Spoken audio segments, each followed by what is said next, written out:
What's the difference between a wholesaler and a retailer? What's bartering? And what does it mean to outsource something?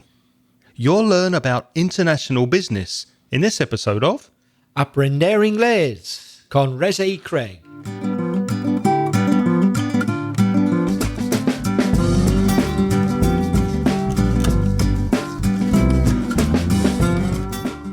Hello and welcome. My name's Craig. And my name's Reza. And with many, many years of experience, we're going to help you perfect your pronunciation, grow your grammar, and vocalize your vocabulary, taking all aspects of your English up to the next level. How are you, Reza? I'm doing very well, Craig. How are you? I'm fine, thank you. Happy to be podcasting again this week. Let's begin with a voice message from Fernanda from Uruguay.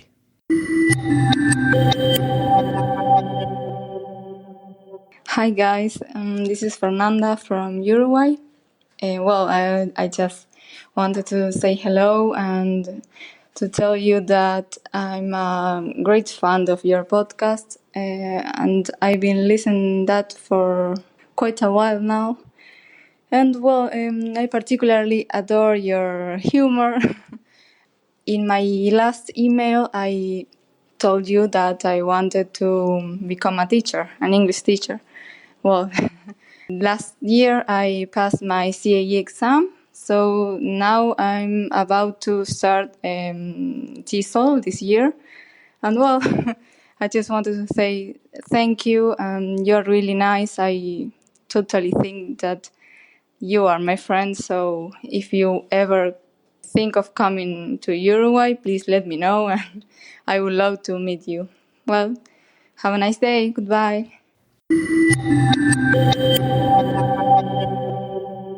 You know, Fernanda, it's very dangerous to invite Reza and I to visit you because we may just well do that.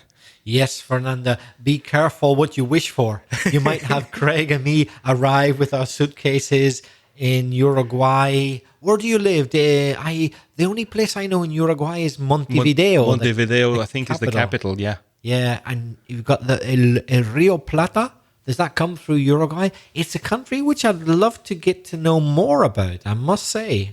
Me too. Many years ago, I had a friend from Uruguay, a long time ago, and she was a lovely person, but I don't remember what city she was from. But anyway, thank you for your message. Congratulations, Fernanda, on passing the CAE exam last year. And it looks like you are well on the way to becoming an English teacher. So that's fantastic. Yes, congratulations. And thanks very much for your offer and saying that you consider us friends. We'd like to say to Fernanda and all our listeners, if you ever happen to be in Valencia passing through, let us know. Who knows? We might be able to meet you. Yep, if we can, we will. We will. That goes for Fernanda and anybody who listens to us. We can't put you up as alojar. No podemos alojarte durante un año, algo así. We can't put you up for a year or anything like that, but we can certainly meet and chat, and we love getting to know our listeners in person. Absolutely. Next, we have a voice message from João from Brazil.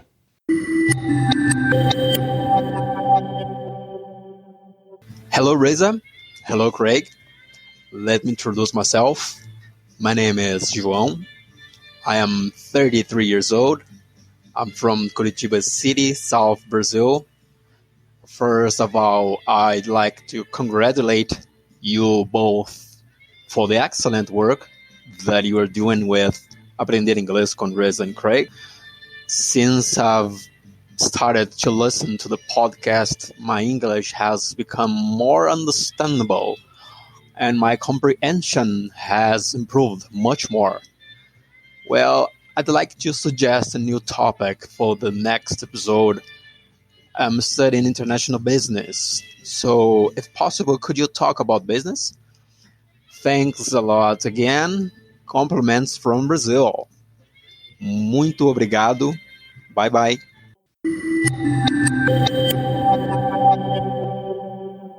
Thank you very much, John, for your wonderful message. Very clear and very easy to understand. Any comments, Reza? Yes, the same as Craig. I would say that your pronunciation is very good. And I don't think you made any mistakes, or I didn't notice any. Did you? No, me neither. Very understandable, very clear. Well done. Thank you for sending us the message. So, international business, we think, is an interesting topic to discuss. Not a subject I know a lot about, but we will try. Reza, have you taught a lot of business English classes? Not many, to be honest. I've taught a few, but I know people who are more specialist than me, but I know a little bit. What about you? I have taught business English. I'm not teaching any at the moment. And when I first started teaching business English, I thought I had to be very serious and that everybody sitting in their suits and their business kind of persona. So I had to be very formal and very serious. Not at all. The last thing that I think that business English students want is a very formal, very structured and serious lesson. They want to have fun. So I think it's possible to learn business English. It's not necessarily very serious and very heavy. Yes, and another thing I discovered when teaching business English is that although there are certain patterns or structures which are typical of business language and not so typical in other areas, the vast majority of language used in business is the same that's used in any other field, in fact. 80 or 90%. Absolutely. So don't think, oh my goodness, I can't do business in English unless I become a real expert in business English. That's not true. Some business English specialist classes and courses and lessons will help you. But if you have a good general base, you're more than half the way there. Now, 2 weeks ago, back in episode 250, we spoke about numbers and percentages and figures, and that will help you if you're studying business, how to say numbers and percentages correctly in English. And also, back in episode 117, we spoke about the economy and how to discuss trends in English, las tendencias. That's also very useful for business English. To listen to that, go to inglespodcast.com/117. Let's begin by looking at the difference between domestic business and international business. What's the difference? Well, domestic means in your home country, but we're going to concentrate more today on international business. So business which takes place in more than one country. That's right.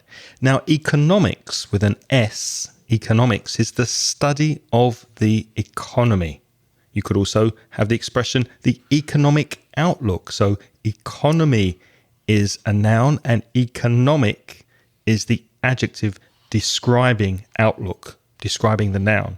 The economic outlook is how the economy is expected to perform over a period of time in the future. For example, what's the economic outlook of Spain for the next year? I think it's fairly stable, maybe a slight growth, but not much change. I think that's probably quite accurate. Let's look a little at word formation. I said before, economic is an adjective. Be careful of the stress. Economic. So the third syllable is strong. Economic.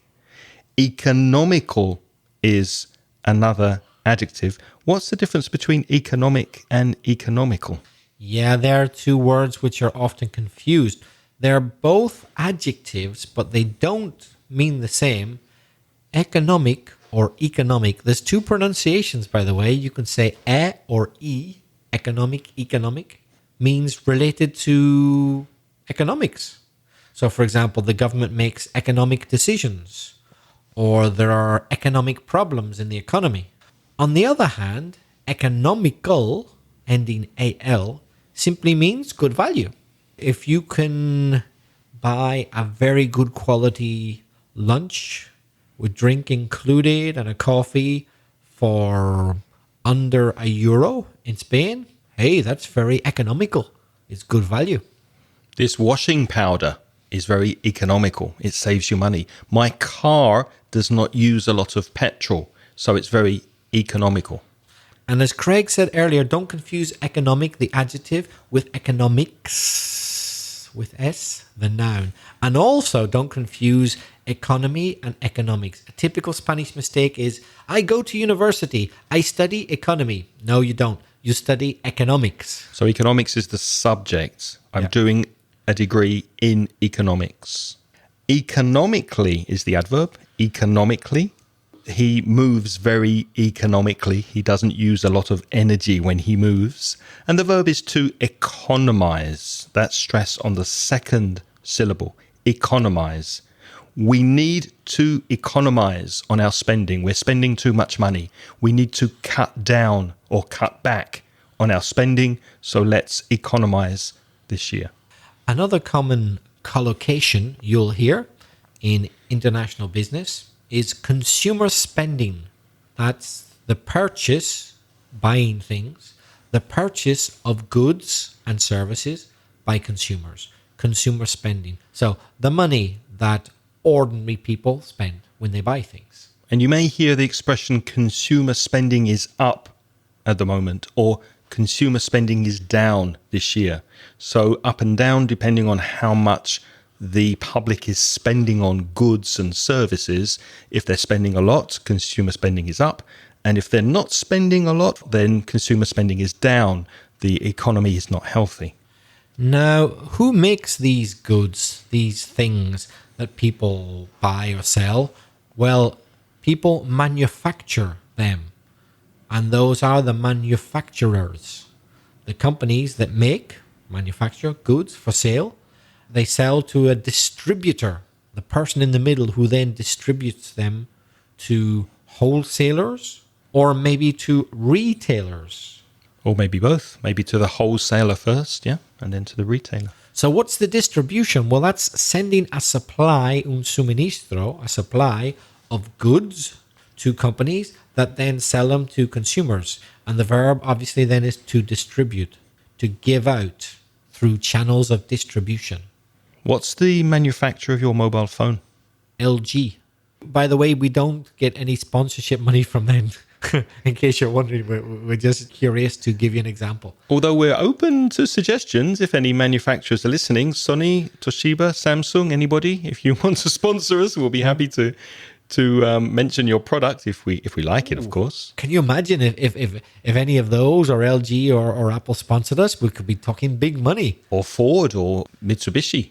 Yeah, anybody listen to our podcast who works for those companies, could you maybe put a word in for us? Say something to the person in charge of the budget, el presupuesto, and, get back to us if you hear any good news.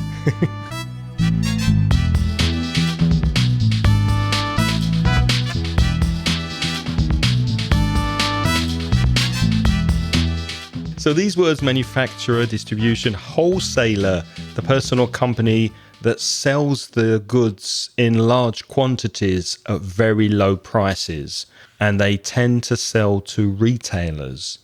So retailers would sell directly to the customer or consumer. So try and think of a triangle here. At the top of the triangle, you have the manufacturer, the company who's making it. Then you have the distributor who sends it out or distributes to the wholesaler. The wholesaler sells to the retailer increases the price and sells to the customer or consumer. Basically, retailers, in other words, means high street shops. High street in English tends to mean the typical commercial, busy shopping street or streets in the center of a city. So the shops in the high street, shops like El Corte Inglés in Spain, or international shops such as H&M or Zara, Primark, places like that. You go into those shops, that's retail. Whereas wholesale probably isn't in the high street. Wholesale's probably away from the center of a town. It may even be in a kind of factory out of the city where you go and buy wholesale. Although there are a few places which kind of combine. There's a place in Spain which also exists in the UK called Macro. Have you heard of Macro? Yes, but I think you need a special card to buy from Macro, and you need to buy in bulk, B-U-L-K, in bulk. If you buy in bulk, you buy a large quantity of something, so the price is reduced. So they combine wholesale and retail. They sell to wholesalers, people who own bars or own restaurants or things like that, who buy a lot, and then they're going to add money to the price. But they also sell to individual customers who just like to buy a lot of the product and are going to consume it at home. So Macro kind of do wholesale and retail, a mixture. Quite often they call those places cash and carry. You heard of that expression? You give your cash and you carry it home. Cash and carry, kind of wholesale retail mixture. A startup is a new business venture that's expected to grow very quickly. And startups are often funded by venture capital or venture capitalists, or VCs is a common expression. A VC is a person or a company who injects money, gives money into a business because they want to make a profit. So the business needs cash, the VC has cash, and the VC helps the small startup company to grow and execute their business plan. So a venture, the word venture in English in general, just means like a plan for something in the future, a venture. You may have heard of outsourcing. I think sometimes in Spanish you use the same word. To outsource, that's to obtain goods or services by contract from an outside supplier. So for example, customer support is often outsourcing. When you got a problem with Vodafone, for example, and I'm happy to name them because I have many problems with them.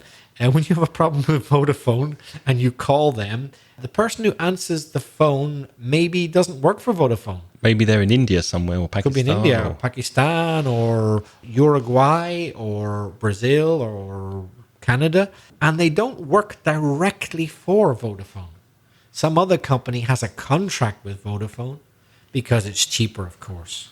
Or food and services in a hospital. Sometimes it's cheaper for the hospital to pay another company to make the food and bring it to the hospital than to actually make the food in the hospital. Reza and I do this podcast every week, as our regular listeners know, and we have to prepare the notes for the show, and we meet to record it, and then the podcast has to be edited and published, and we don't have time to write the transcriptions because it takes a lot of time to listen and write down every word that we say. So Angelica does the transcriptions for us, and we are outsourcing that part of the podcast to Angelica. So it's not always to do it because it's cheaper. It can just mean that you don't have the time, or it's more effective and more efficient to outsource some of the jobs. Yes, and as ever, a big thanks to Angelica. You save us so much time. We can't thank you enough. Absolutely. Now, who hasn't heard of a multinational corporation? Or sometimes we just say a multinational. So Coca-Cola, Microsoft, Toyota, Apple, all of those. It's a company that operates in 2 or more countries. Those companies are really big, which I mentioned, like Coca-Cola. They probably operate in every single country in the world, or almost every country in the world, I'd say. Mm-hmm. Yeah. And then another expression is a subsidiary company, S-U-B-S-I-D-I-A-R-Y, subsidiary. A subsidiary company is owned or controlled by a parent company. So the big parent company is at the top, and there may be various subsidiary companies working under that main company. An example would be the Disney Channel. You may have a smart TV with the Disney Channel available on your TV. Well, the Disney Channel is owned by the Disney Corporation. The Disney Corporation is massive, it's huge, and there are many different sub-businesses or subsidiary companies that work under the Disney Corporation. Another example is Procter & Gamble, which you may not have heard of, but Procter & Gamble has many subsidiary companies. Maybe you've heard of Crest, the people who make toothpaste, or Oral-B, who make toothbrushes. Tide are quite a famous washing powder company in the UK. Pampers make nappies. Always make sanitary towels. Shampoo, you may have heard of Head and Shoulders. That's popular here in Spain. Vicks, Olay, Gillette, all of those companies are subsidiaries of Procter & Gamble. So we could call Procter & Gamble the parent company. And all those other companies are kind of like their children, I guess. They're smaller than the big parent company. Another expression you may come across means to find or to see in international business, is cultural literacy. You may know those two words separately, culture, cultural, and literacy. But if you're doing domestic business, it's not so important because you're dealing with the same culture when you're negotiating and doing business. But if you're conducting international business, then you're often dealing with different cultures. And it's very important to understand and appreciate the similarities and differences of different cultures that you're dealing with. Not only the language, yes, the language may be different, or if you're communicating in English, you have different accents. But for example, when you go to the UK, if you go to a pub to conduct your business, remember to buy a round of drinks, which is not very common here in Spain. Knowing those cultural differences will be very, very useful in international business. Take a bottle of wine if you're invited to somebody's house for dinner in the UK. Or if you're given a business card in Japan, make sure you receive it with both hands and study it carefully. Don't just put it in your pocket without looking. That could be a cultural insult. And there's something with presents in Japan, isn't there, that you have to refuse a present several times before you accept it? Oh, I didn't know that. You say, no, I don't want. And then the person insists, and eventually, oh, thank you very, very much. You do accept the present. That's a cultural norm or something you should do when given a present. And I can't remember if you should open the present in front of the person in Japan or open it when you are home. I can't remember. But knowing these cultural differences goes a long, long way in cultural literacy and understanding doing business with other cultures. I didn't know about refusing the present a few times, but I did know that in Japan there are people who are employed by big multinationals, not such big companies as well, purely to record what presents they give and receive. It's a very important job in Japan. A person who records, they write in a book or on a computer probably these days, what has been given to them and what they have given to other companies. And I imagine they more or less calculate the price. So every year, I'm not making this up, this is true, every year they will increase a little bit, but not too much. You mustn't go too high. A little bit the price of the next year's present. So you keep going up a little bit, but you don't jump too much. That would be rude. That would be culturally rude. So you go up a couple of percent every year. And this is calculated very, very closely in Japan. It's curious. Maybe also so that you don't repeat the present and you don't give the same present every year, which could happen. It's to avoid repetition and to make sure you gradually increase the value, but not too quickly. Incredible. Intellectual property, owned ideas. For example, we make this podcast and the information we give you, we could say, is our intellectual property. For example, on the website Mansion Inglés, where I've written some courses, mansioningles.com, we do have the intellectual property under copyright. So the courses are our intellectual property. We own the ideas that have created those courses. Yes, I think cultural literacy also comes into play here because in some countries, particularly Southeast Asia, I'm thinking of China above all, they're often accused of not respecting intellectual property. At the minute, the American government and the Chinese government are arguing about this a lot, and it's affecting the trade between them. That's right. Because in America, intellectual property is extremely important, and you can easily get into legal trouble if you're not careful about respecting it. Whereas in China, at the moment, perhaps this will change in the future, they don't seem so strict about the rights of intellectual property at the moment. In fact, there's a trade war going on between the US and China, and if things get worse, there could be an embargo. An embargo, and I think that's similar in Spanish, is a formal trading strike where there's no trading between the two countries and they're not buying and selling and importing and exporting with that country. You also have the expression to put an embargo on something or to place an embargo on something. So usually with embargoes, we think of governments. Governments, by law, don't let you sell or buy with another country. Another term to do with governments is subsidy, and the verb to subsidize. When the government contributes to help an industry, imagine the shipbuilding industry is not doing well, but the government doesn't want it to disappear because of international competition, so they give some money to help them survive. They subsidize the industry. Also, healthcare could be subsidized. For example, in Spain, if you need some medicine, the doctor gives you a prescription, una receta, a prescription for medicine, and it's heavily subsidized by the government. So you do pay a very, very small amount, but the government pay most of the money for the prescription medication. Now, before money was invented, business took place, it happened, but the way things were bought and sold was through bartering. To barter, that's B-A-R-T-E-R, means trading one thing for another. So many thousands of years ago, I maybe gave you, I don't know, let's say 10 chickens, and you give me 1 sheep or something like that. There was no money, but you wanted something to give me your sheep. So that was called barter. It still takes place to a limited extent today, I guess. What do you think about barter? Do you think it will become a popular game in the future, Craig? I think we would all be better without money. I think we should go back to bartering. There wouldn't be any greed, I don't think, gula, or there wouldn't be much greed in the world.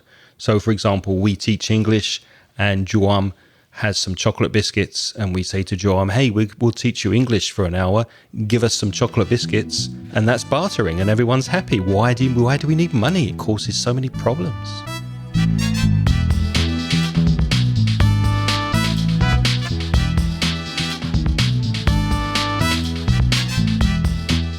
Another useful expression is a trade surplus.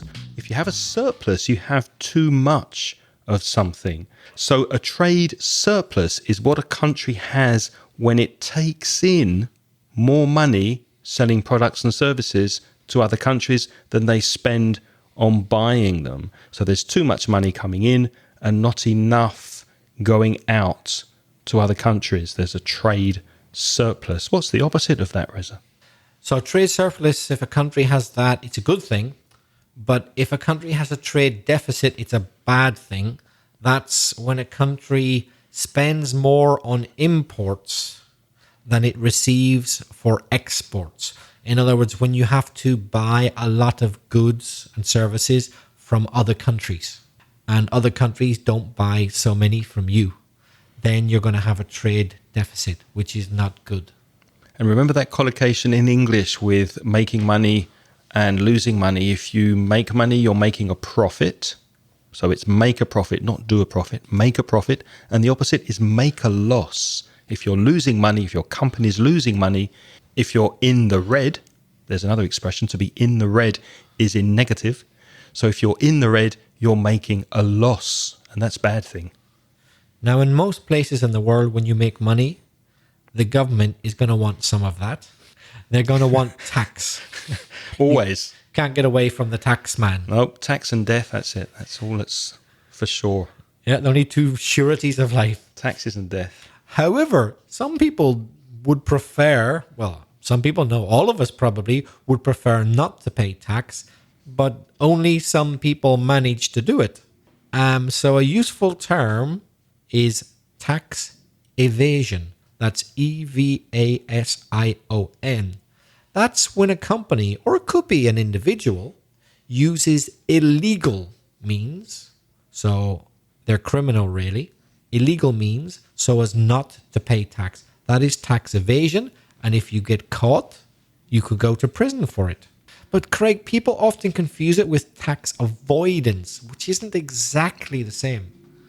No, in fact, there's politically correct expression, creative accounting, which is where the accountant uses legal ways so that you don't pay tax. So legal means to avoid paying tax is tax avoidance. So maybe you should pay the tax, but because of a legal loophole, a loophole is like an escape or a way out of something, you can avoid paying the tax that perhaps you should pay. Can you give us an example? Let's say, for example, your company is based in Spain, but some of your money goes to a tax haven, and a tax haven is a part of the world where you're paying less tax or no tax. Then perhaps you're not declaring that money that's offshore. Offshore means in another country. Really, maybe that money should have stayed in Spain, but you've directed it overseas legally and it is now in another country and you're not liable to pay tax. And very, very big companies do this. I think recently Google was accused of doing this in their Irish subsidiary company. Virtually all big multinationals have been accused or found out doing it just to blow all our opportunities of sponsorship. Google, Vodafone, Starbucks have all been caught doing tax avoidance. So they did nothing illegal, perhaps, but they certainly made every effort possible not to pay tax in the UK from money they made in the UK. Did they need to pay a fine? No, because they didn't do anything illegal. But I think the law has changed to stop them doing it because they said, okay, we'll voluntarily pay more tax. But people aren't really happy with the idea that the company decides how much tax they're going to pay. So I think the law has since changed. But about 5 or 10 years ago, there were big scandals surrounding this. Well, one problem is that technology is advancing so quickly and the laws take a long time to change. Maybe 5-10 years pass before the laws catch up with at the same level as the technology. A common confusion can arise or happen between a make of something and a brand, because in Spanish, I think it's the same name, marca. Let's take Ford, for example. So Ford make cars. You have the Ford Fiesta, for example. So you can say that Ford is a make of car, like Renault or Citroën or Mercedes. They are all makes of cars. Now, Fiesta is the model of the car, which in Spanish you'd say modelo. Okay? So Ford Fiesta, Ford is the make, model is modelo. However, there's another expression which can be confusing, and that's brand. What is brand? Because in Spanish you also say marca for brand. Well, brand, if you look at Ford, is many things together.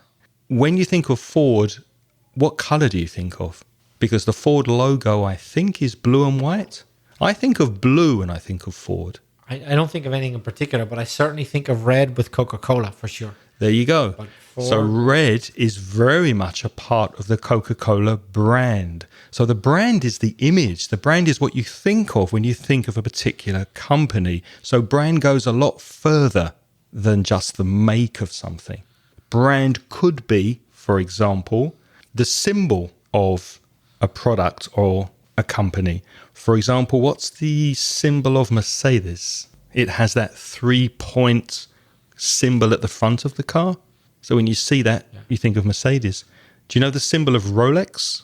Is it a crown? Yep. Yeah. Remember what color it is? Oh, I can't remember the color. I think it's green. I'm not sure. I think it's green. So all of those things come together to give us the idea of the brand of the company. And when I think of Rolex and Mercedes, I think of very, very good quality. I think of a lot of money.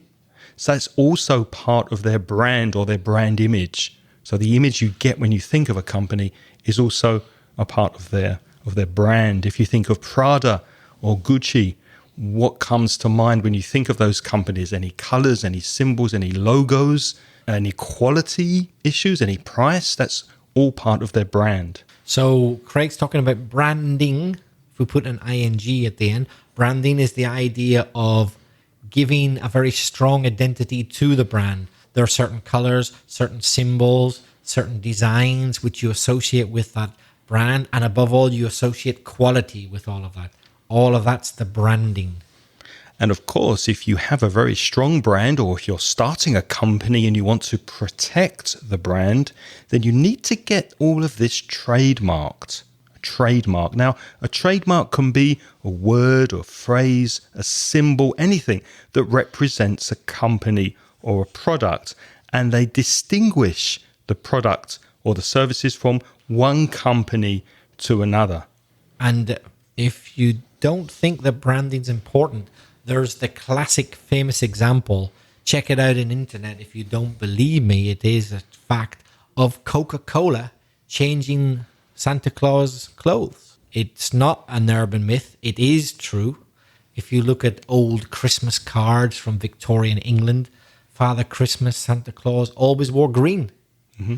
But because of very, very, very intense advertising from Coca-Cola, always at Christmas time, they did lots and lots of ads. They dressed Father Christmas in the red of Coca-Cola brand. And now you always think of Father Christmas as wearing red. That's right. But before it was green, I can assure you. Hard to imagine, but it's true. All because of Coca-Cola.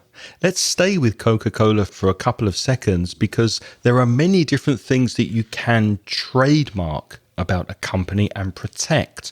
Many things that also define the brand.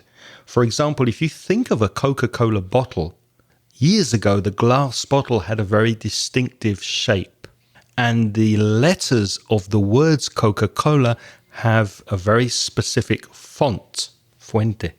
So that is something that can be trademarked and protected. The bottle shape, the font of Coca-Cola. eBay. If you look at the eBay website, you have the red of the E, the blue of the B, the yellow of the A, the green of the Y.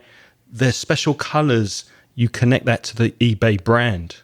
Reza, what other things could be trademarked apart from the writing, the font, the shape of the product? Abbreviations, acronyms. For example, BBC. Most people know that's the British Broadcasting Corporation. Or IBM, the computer company, BMW, motor cars. Would you know FTSE? FTSE, but pronounced FTSE? The FTSE 100. Do you know what that stands for? Is it the Financial Times Stock Exchange? That's it, exactly. So that's a trademark abbreviation, but it's used as the kind of standard way of following the top 100 international businesses in the London Stock Exchange, the FTSE 100. Now, brand names can be trademarked and product names can be trademarked. You may remember the big legal battle between Apple Computers and Apple, the record label of the Beatles, that they had a huge dispute in court, a legal dispute about protection of their brand names. Now, of course, the iPhone is a product name. iPhone, iPad, etc. McDonald's is the brand name, but a Big Mac or Big Mac is the actual product name. I'm curious to know, Craig, iPhone, iPod, etc. When you write it, do you write a small I or a capital I? I write it small I, capital P. iPhone. The way it's registered. Yes. The way it's officially written. And that's part of their protected trademark. And of course, you have the company logos that are trademarked. We mentioned the Rolex crown before. When you think of golden arches, a golden M or golden arches, what do you think of? Oh, it's McDonald's. Yep. And on sports equipment, if you see the tick, the famous tick, yeah. Nike, that's definitely trademarked. And what's the slogan? And Nike is just do it. Just do it, yeah. That's trademark protected. And if I said to you, I'm loving it? McDonald's. And as we said before, blue for Ford, I definitely identify that there's a very distinctive Ford blue. So companies often trademark a particular color which has a number, and they can make it their color. If you've ever bought anything from Tiffany & Co., the jewelry company, they have a very distinctive blue, a very light kind of turquoise blue. That's their Tiffany blue. That's their color. And perhaps you didn't know that the Post-it notes, or in Spanish, posits, they have a particular yellow that's called canary yellow, and they have trademarked that color as their color for post-it notes. You can even have a trademark sound, like the MGM Metro Goldwyn Mayer, the lion. You know, in those films made by MGM, at the start, a lion goes, "Rah, rah." It roars. How does it go? Rah, rah, what a scary sound! Eh? I bet you're terrified, listeners. Sounds like a pussycat to me. More than a lion. Meow, meow. I think Fox have a very distinctive sound. Is it the searchlights at the beginning? The searchlight move and it goes. Diddly, diddly, yeah, etc. So you can trademark sounds. But when I was doing the research for this, I did not know that the Harley-Davidson, the motorbike company, the Harley-Davidson engine has trademarked the sound of their engine. Wow. And that surprises me, because how would you know? How would you enforce the trademark if somebody made another motorbike that had exactly the same sound? Would there be a legal court case because another engine has the same sound as Harley-Davidson? If you have a Harley-Davidson, please tell us if you know anything about this, because that's very interesting to me. And finally, another area that could be trademarked, fictitious characters. In the US, there's a very popular gecko at Geico, which is an insurance company. And of course, the Pink Panther has been trademarked. And in the UK, there's a dog that represents the Churchill Insurance Company, the Bulldog. Yeah. That's also been trademarked. Yes, it's kind of sad when sometimes now they ask 10 and 11-year-olds in school exams, so what do you think about Churchill? And they say, oh, well, he's great for insurance. Actually, they're really asking them about the most famous prime minister in British history, but they now think it's a dog that sells insurance. That's really not sad. Winston Churchill. And for me, I fully understand the Pink Panther is copyrighted because he's the one and only truly original Pink Panther from head to toes, and he should be copyrighted. Yeah, it's not as good as Mickey Mouse, though. Not the same. Now it's your turn to practice your English. Please send us a voice message if you have any comments on this episode, or maybe some ideas for future episodes, or a question you'd like to ask us. You can send your audio feedback via SpeakPipe, speakpipe.com/English podcast, or send us an email with a comment or question to me, Craig, at inglespodcast.com. Or to me, that's belfastreza@gmail.com. And if you are interested in business, or perhaps studying business English, international business, I've put some links in the show notes for you that you may find interesting and useful with your English studies on business. And you can find these links at inglespodcast.com/252. There's an interview I did with my friend Ryan Sink, from his excellent podcast, businessenglishquanda.com. There's another interview with a friend of mine, Paul Irwin, from 100% Business English. An interview with Kieran, who I think is sponsoring the podcast. Thank you, Kieran. That's over at Ingles Podcast also. And a recommendation for a YouTube channel with another friend, Christina, who has a very good Business English YouTube channel. It's aimed at French speakers, but you will find her videos entertaining and useful for business English. Also, if you're interested in courses, don't forget to visit our online store at store.mentioningles.net. As ever, thank you to all our wonderful sponsors. We're talking business, money makes the world go round, and their financial contribution of only $1 a month helps us a lot in the podcast. With that money, we are able to pay Angelica to transcribe our audio so that all of the Patreon sponsors can get instant access to the full transcriptions. If you're interested in becoming a sponsor, have a look at patreon.com/Ingles podcast. And a big thank you to our gold sponsor on Patreon, that's Bruno. Bruno offers walking tours in Denmark, in Copenhagen. To find out more information, have a look at his website, copenhagenwalkingtour.com, or down in South America in Rio. He also does guided tours of the favela, and he employs people from the local community, so it's safe, they know what they're doing. And if you want to find more about that walking tour, have a look at favelawalkingtour.com.br.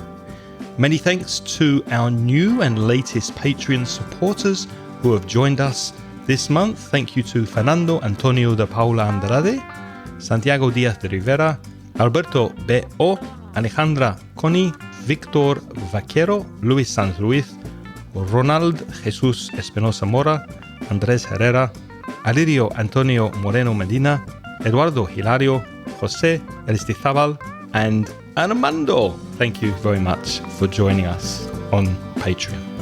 What's next week? That depends. We're waiting on your questions. We got some already, but keep them coming. Any questions we get in feedback, we're going to take a bit of time in the next episode to dedicate to answering to your questions. So if you do have any questions about English that you'd like answered, please send them by voicemail or by email. Until then, it's goodbye from me. And goodbye from me. The music in this podcast is by Pitts. The track is called See You Later.